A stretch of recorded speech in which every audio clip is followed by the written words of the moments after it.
as a kid and stuff, were you into it, or you just kind of just segued over from architecture?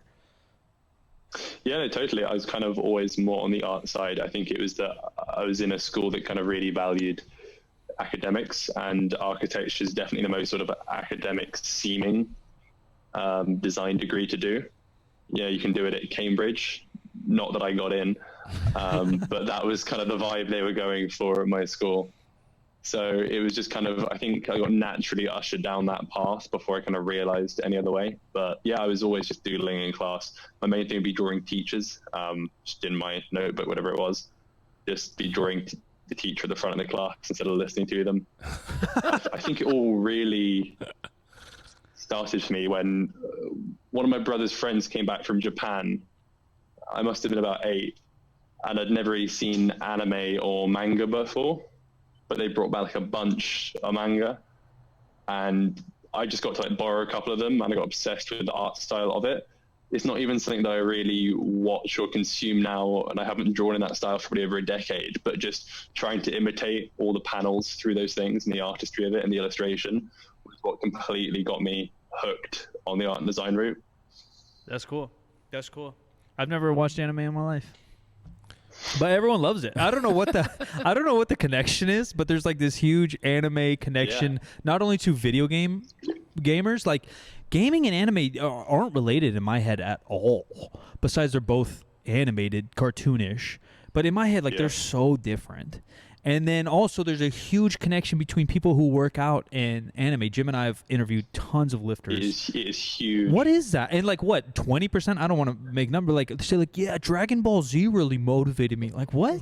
Like that fucking dude. It's true. I don't get it, dude. I mean, I get it. They're jacked. Who lift tend to have a massive obsession with anime, particularly the powerlifters. They all grew up watching these things, and they said it's just that is a thing for them. And every like nationals and stuff, you see people literally deadlifting in a Naruto headband. Yeah. Yeah. It's weird. I mean, I'm older too, probably, than like the mainstay of young raw powerlifting now, and so like my shit was Mutant Ninja Turtles, and they were jacked. You know, they have a yellow stomach with a 6-pack, and they had some delts and stuff. And I always thought that was cool, but not once did I ever think, when I started lifting weights in 8th grade, Ninja Turtles have never popped in my head mid-bicep curl. Not once. And even still, whatever, I don't even know, 15 years later, 17 years later, not once have I been like, I'm going to be Goku and fucking start curling out. But that's literally what, there's how many companies build shirts, shaker cups, whatever, all around those themes? A lot. Yeah, all of them. Maybe more than necessary. Because it seems, I don't know, there's a point at which like every visual style becomes a cliche. Yeah, that too. And no matter how many people you're appealing to. So, I mean, like I personally, I would avoid a cliche even if it meant losing money because I'm dumb. I don't know. No, I think you're like me. Like sometimes I call it my hipster syndrome, where I just want to do things just because other people don't. Yeah. Or the opposite. Right, like I am kind of that guy. Even though I don't mean to. Yeah. If the artist is really good, I'll rock with him. But I like to find the rapper first. I like to tell my friends, and then as soon as it's on the radio, I'm throwing that CD out.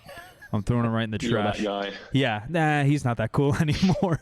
Or the clothing. But if it's real good, I'll still go. Like Lil Wayne's one of them. Like people kind of listen to Lil Wayne. I listen to all his mixtapes, and then the Carter 3 comes out, and it's all over the radio. And I still liked him just because he's actually good. But so many rappers like that, I'm like, I'm over him.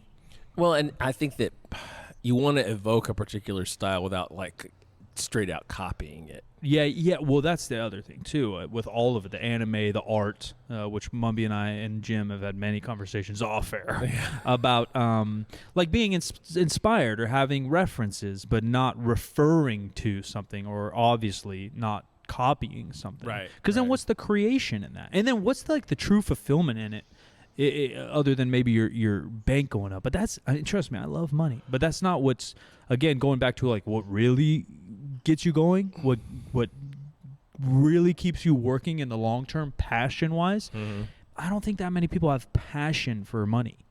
Ego, they have necessity for money, for sure. We all have necessity for money, we all have ego for money, but there's no way you're passionate about money, unless maybe you're an accountant and you really like the idea of the business or economy, you know, like that's a different passion though, because you like the system of monies. Yeah, and money's a dick measuring thing too, though.